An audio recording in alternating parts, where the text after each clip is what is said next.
Okay everyone, let's go ahead and review the study guide for the first week of lipid chapter. I saw your questions on Canvas. I have also received some questions by email. So let's look at them. So question 1 is very simple.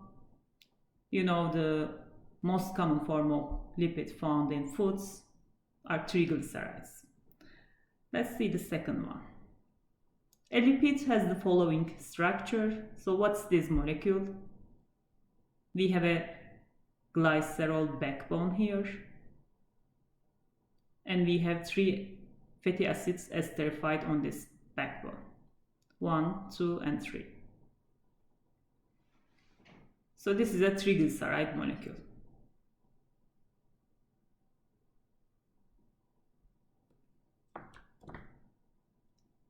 Or we can call it triacylglycerol.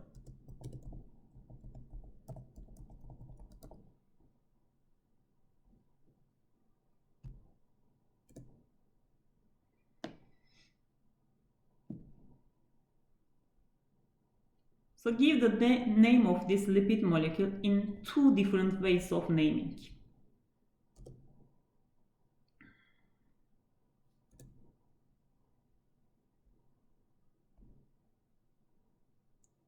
So let's look at the PowerPoint slides. Triglycerides nomenclature.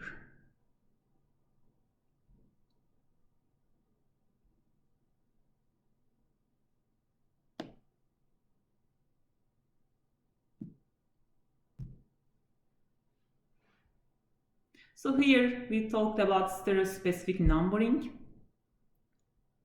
So do we know the stereospecific positions here?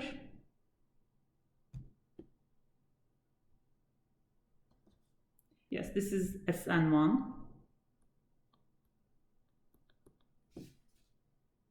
SN2, and SN3.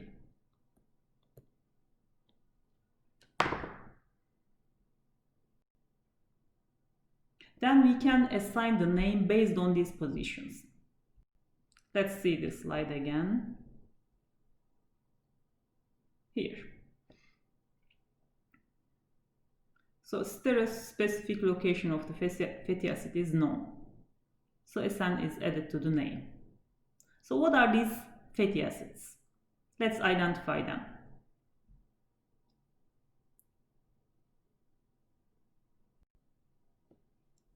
So we have 16 carbon.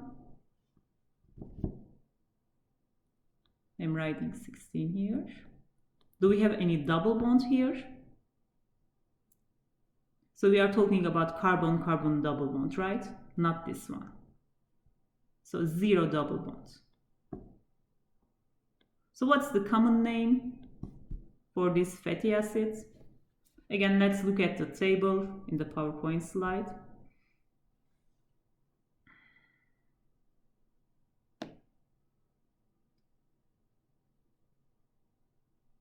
So we have this table here. So 16 carbon, 0 double bond.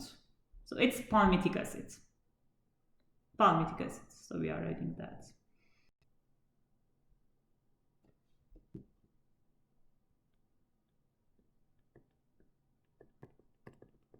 What about second one? Let's count the carbon. Carbon. So 1 carbon here, 14 carbon. So total we have 18 carbons. So what about the double bonds? So we just have 1 double bond. So I'm going to write 1 here. So what is the common name? Let's see the table again.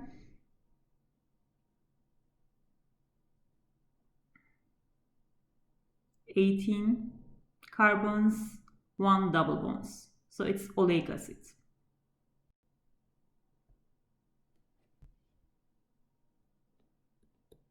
Oleic acid in SN2 position. So what about this one? Again, we have 18 carbons and no double bonds. Check the table for the common name. Here, stearic acid.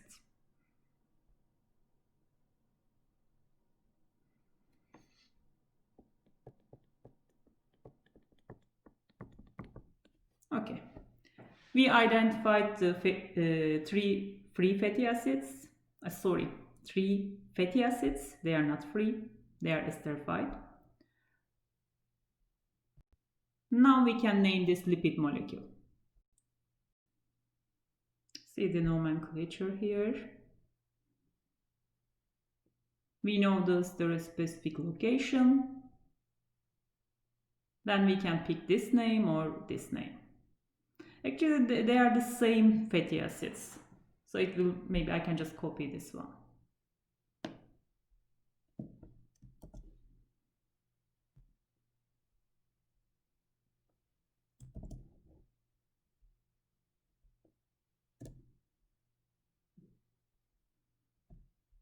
So one name can be this one. For the other one, I can pick numerical abbreviation. So SN1 is 16,0 palmitic acids.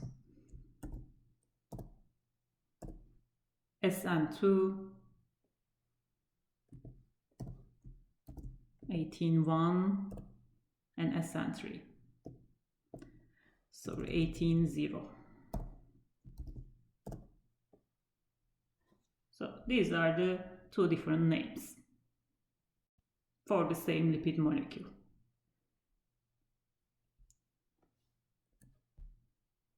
And in C it says, what is the fatty acid esterified on SN2 position? We already answered that one. It's oleic acid. Let's look at the question 4. Name the fatty acids given below using the omega numbering system. So how do we use omega system? Here, nomenclature of fatty acids.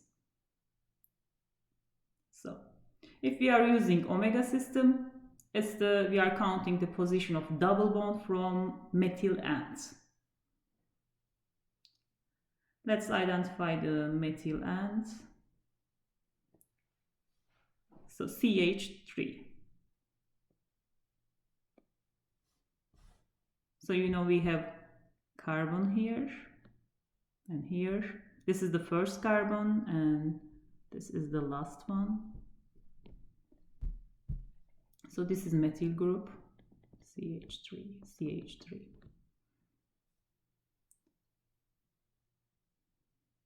So for A, we are going to count from methyl group. So it's 1, 2, 3. So it is omega 3. But it is not enough. We also need to write the carbon number, which is 18. We also need the number of double bonds, which is 3. 1, 2, 3.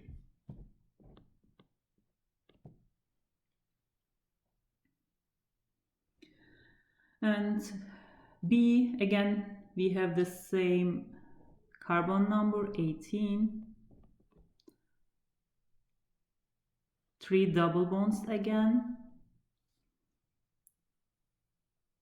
So we start counting here, 1, 2, 3, 4, 5, 6. And this is omega 6.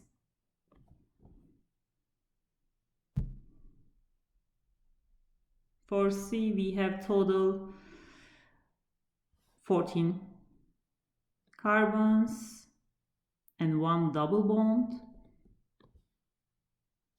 So this is the first carbon here, 1, 2, 3, 4, 5.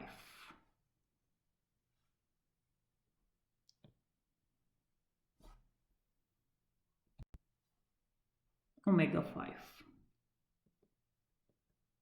Okay.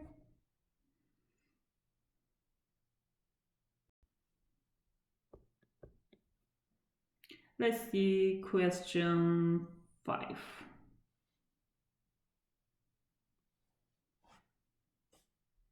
So which of the following is this lipid? This time delta system is used. Actually, in this question, you don't need a deep knowledge, like just the basic logic. So how many double bonds do you have? 1, 2, 3, 4, 5, right? So here, A and B have 5 double bonds. Then we can eliminate the others, right? C and D.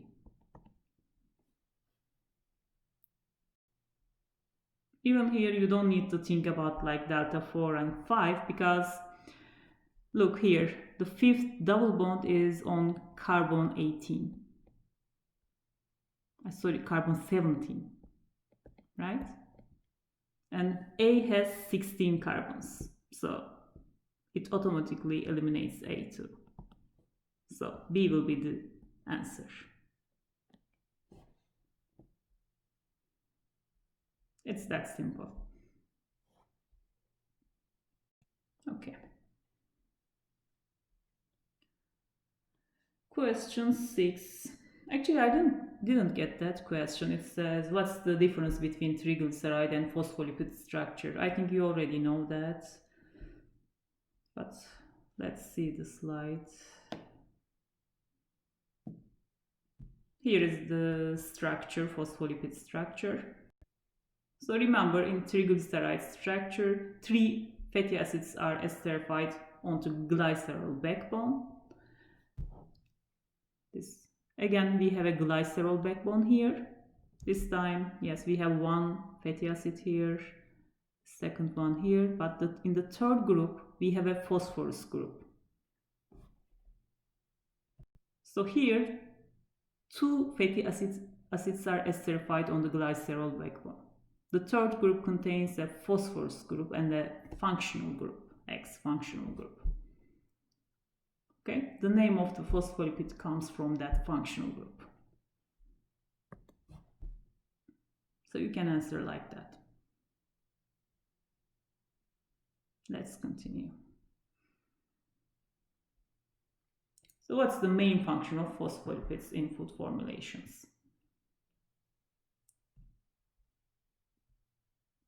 So we learned that they are good emulsifiers. An example can be a lecithin.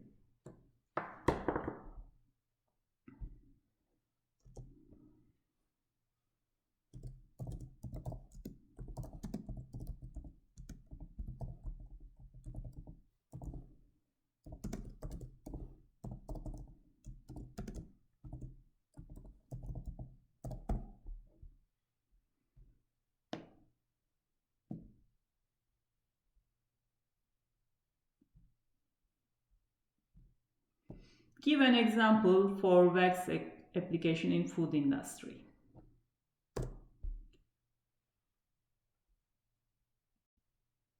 We talked about apple coating. So we can just say fruit coating. So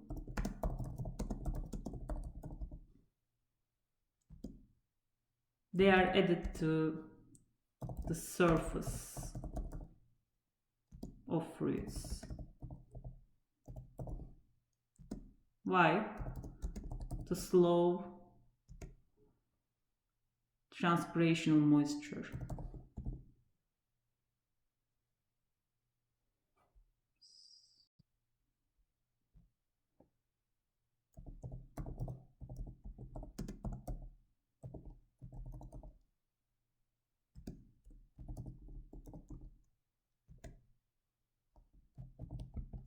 During storage. And also to make Fruits look shiny.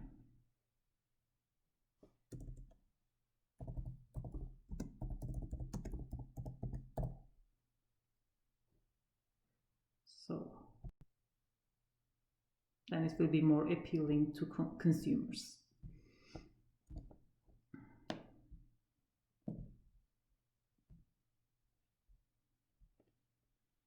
Okay.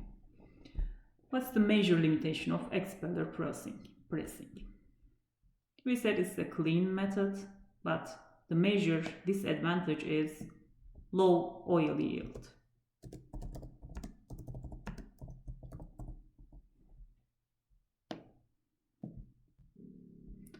Why do oils need to be refined? The screen is frozen.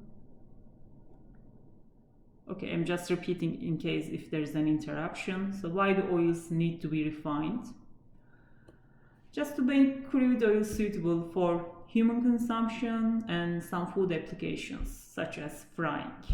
Okay, what's the most common solvent for oil extraction? Hexane. These are simple, we already talked about that. Question 12. What is micella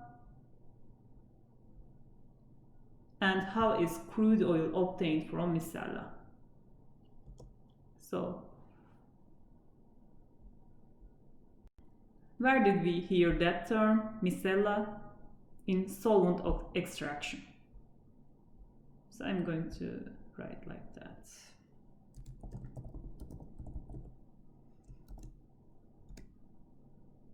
It's the hexane plus oil mixture obtained after solvent extraction.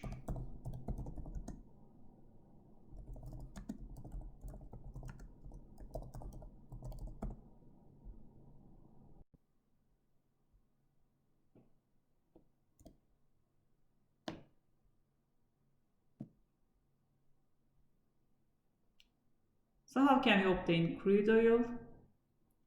By heating, by evaporating hexane. So that's why we need to heat to the evaporation point of hexane. The hexane is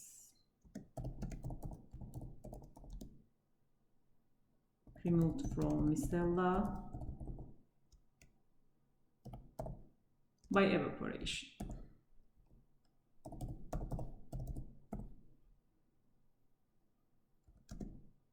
And then crude oil is obtained.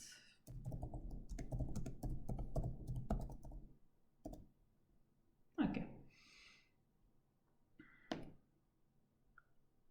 Question 13.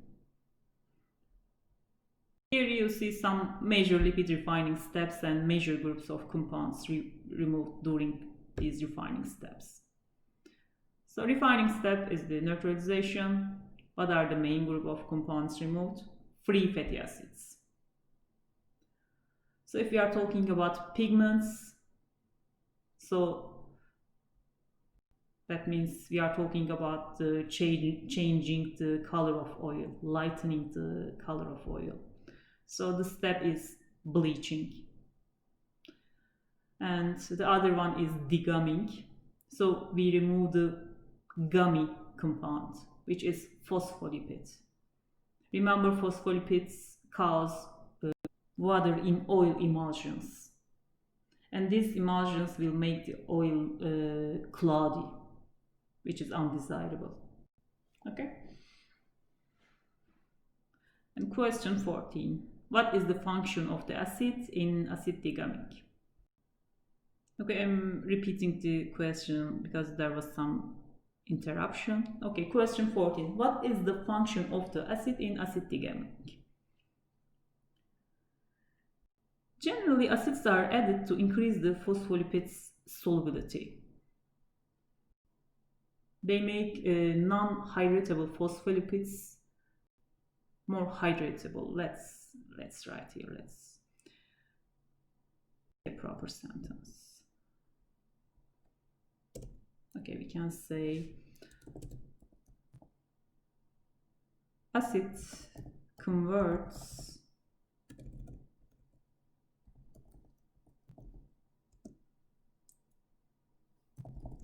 the non-hydratable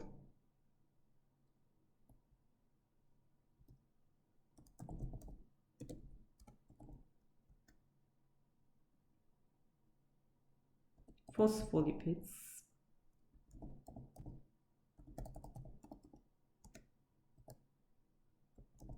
into hydratable phospholipids.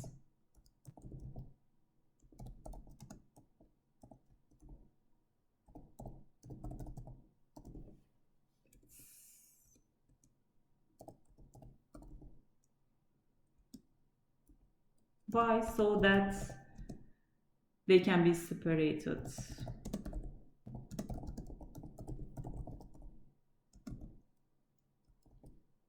from oil with water. That's the main reason.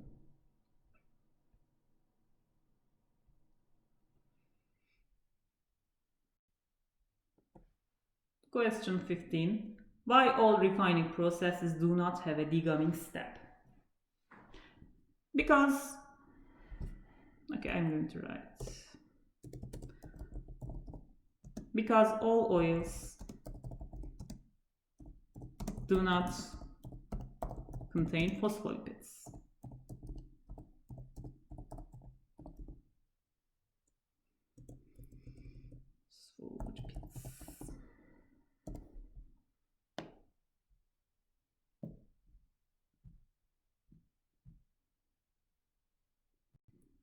Remember, we said we can skip some of the refining steps for some oils. It depends on the starting material, starting oil seed.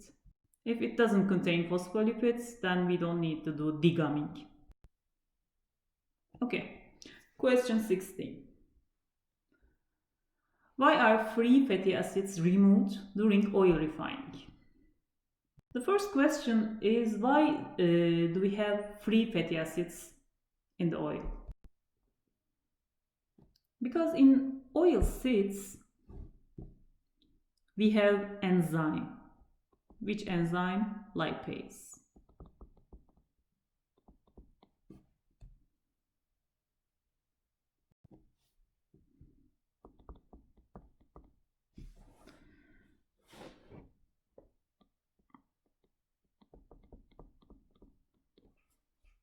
And we have triglyceride in the environment. Triglyceride. So during storage, these enzymes become active and work on that triglycerides.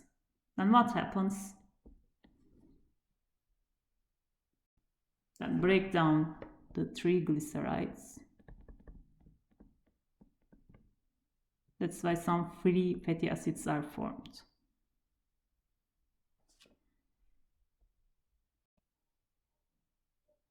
Just some of them, of course, they won't break down all triglycerides. Also, we need an optimum temperature for this lipase so it can work. Temperature. So that's why we have some free fatty acids in the environment. So, and we want to remove them. Why? Okay, let's try it. Because presence of free fatty acids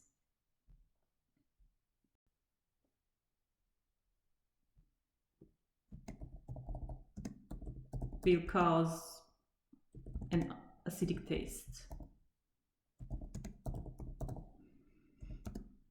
We can say off flavors.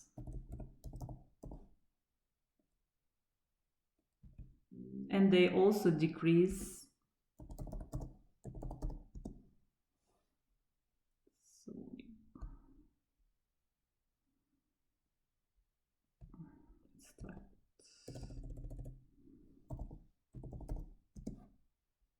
smoke point.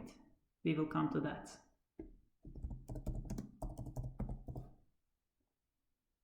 So what else? Also, the presence of free fatty acids will cause oxidation, accelerate lipid oxidation.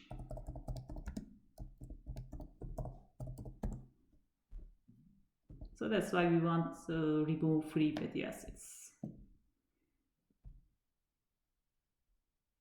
So we set smoke point. And question 17 asks, what is smoke point and what happens when oil reaches smoke point? Okay, let's answer that.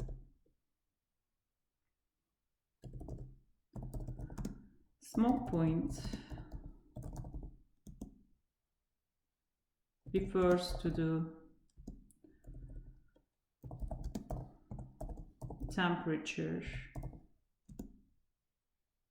at which an oil or also fat starts to burn. We can also say it's burning point. Starts to burn or smoke.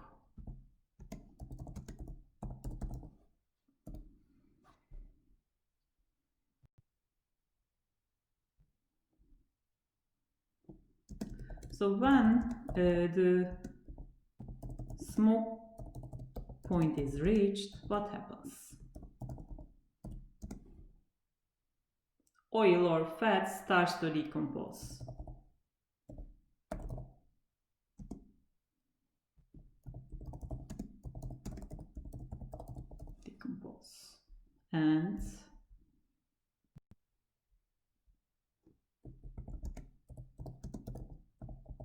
And it begins to produce a continuous bluish smoke.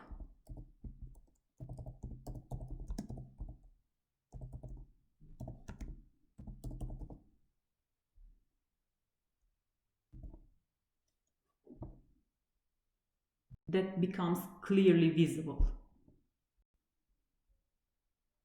Okay.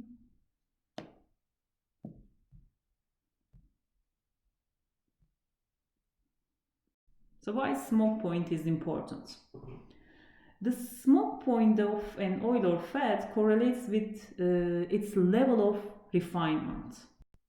And we said if we have free fatty acids in the oil, it will decrease the smoke point. That means the more free fatty acids an oil contains, the quicker it will break down and start smoking. So it's important for food applications, it's important to have a high smoke point oil, for example, for deep frying. Because when an oil is heated past its smoke point, it generates toxic fumes and free radicals, which are harmful to your body. It can create cancer-causing compounds. Also, the flavor and nutritional value of the fried foods will change. So I will maybe give you some examples.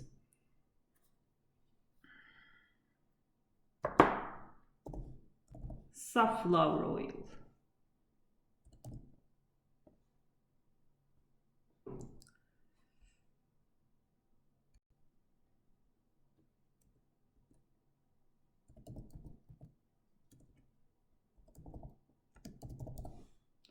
And maybe we can say soybean oil,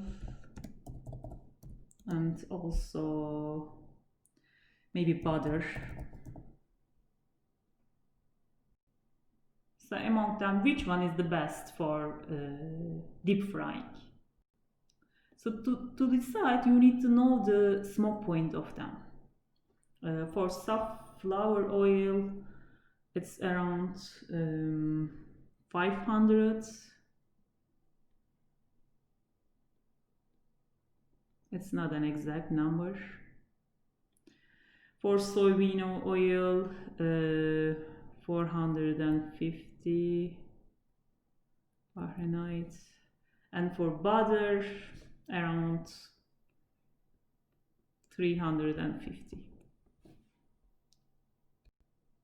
So then you would pick safflower oil, right, for deep frying, because it has the highest smoke point.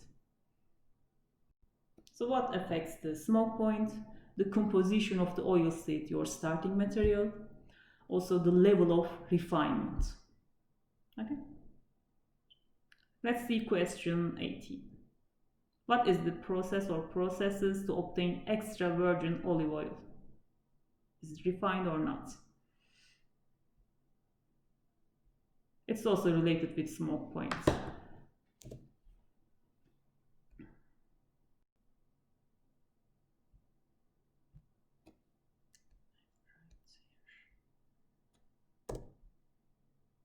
So it says extra virgin olive oil. So it is extracted only with expeller pressing.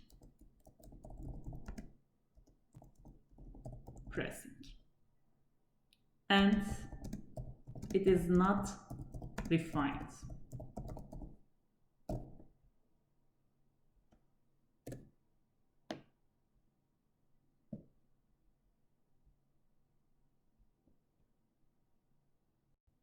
Do you think extra virgin olive oil is suitable for deep frying? No, because it has low smoke points. It will burn quickly. So that's why it can be used in salad dressing, or it can be drizzled over vegetables, but not suitable for deep frying. So remember, expeller pressing is a clean method. You are just using a mechanical treatment. Okay, question 19. What is the difference between the rheological properties of fats and oils?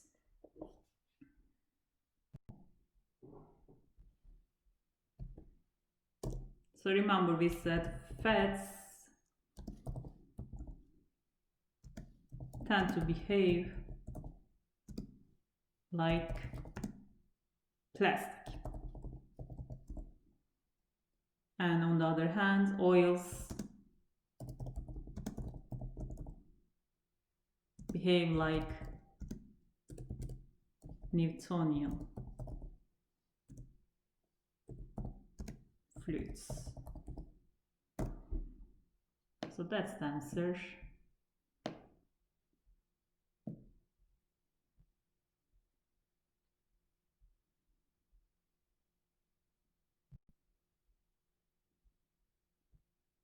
Remember, it comes from that graph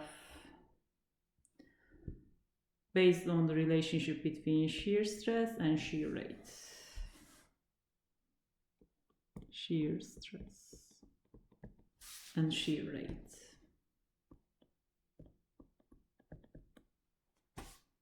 So fats look like that, plastic. And oils behave Newtonian.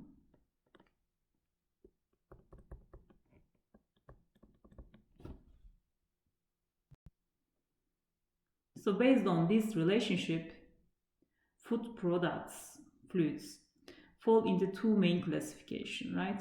It will be Newtonian or non-Newtonian. Non-Newtonian fluids also have different categories. So plastic is non-Newtonian.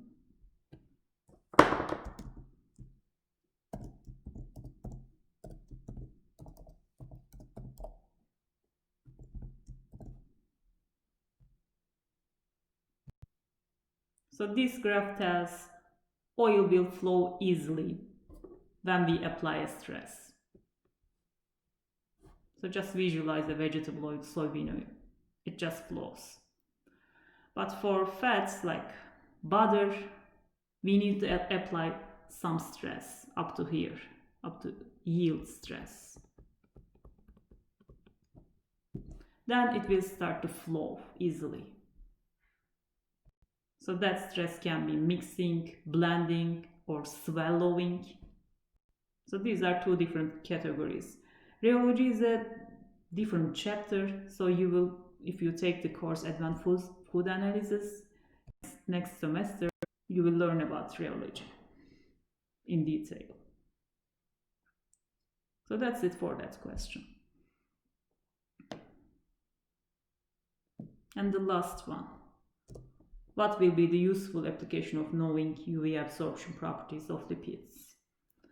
So fats and oils absorb UV light. So it's a useful property, so we can make an identification. So I will just write like this. Knowing the UV absorption of lipids helps us to develop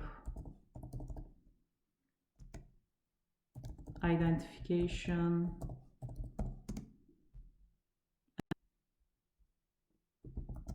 quantification also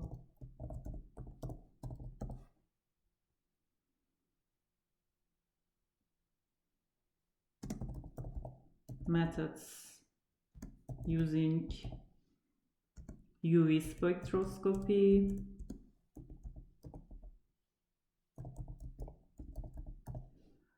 also I would say, and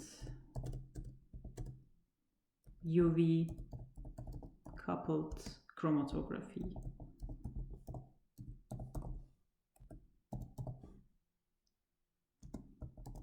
For various lipids and lipids mixture.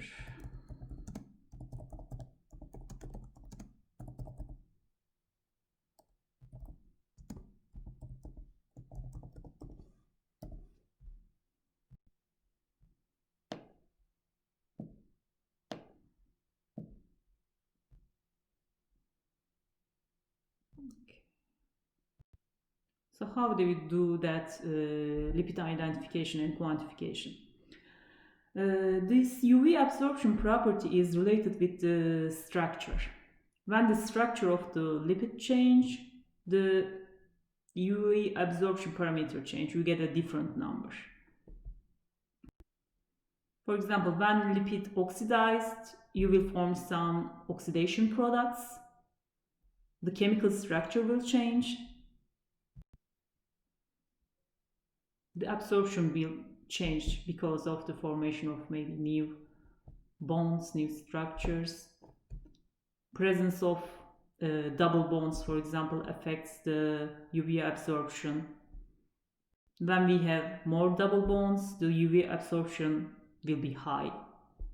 So you can make a comparison like that. If you can talk about degree of saturation or unsaturation with UV absorption property. You can discuss the level of refinement, and you can assess the lipid oxidation. Okay, so that's all for this review section. I just received one question about the audio transcripts. So I'm not using Zoom to record that videos. I'm using VidGrid, and it doesn't have a audio transcript section. So I will just see what I can do for the other lectures. Okay, let me know if you have any questions. You can always email me your questions.